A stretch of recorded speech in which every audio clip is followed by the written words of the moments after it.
Hey guys, welcome to my videos. So guys, today in this video I'm going to show you how you can attach a blade to a reciprocating saw. Before I proceed further, if you have not subscribed to my channel, please go and subscribe right now. So the very first thing I would say, if you have a cordless one, take the battery out, or if you have a corded one, take the power connection out, so that you always find it safe. Okay, now take a look at this. It's a universal kind of thing, and you see this is the actual lock. So what you are supposed to do is to move it right. Okay, move it here. You see it's moving here. So how it's gonna work is, I'm gonna try to show you as much as I can.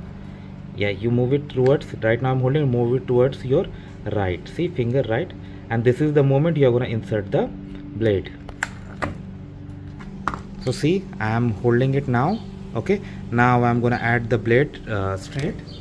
I'm gonna add the blade when I hold it like this.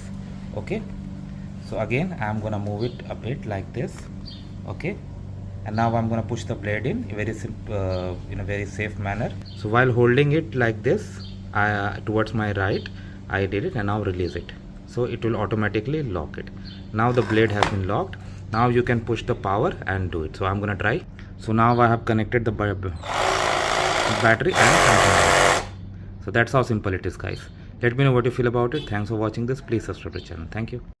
And when you want to remove it, remove this means you attach, you follow the same process, move it towards right and gently pull it out.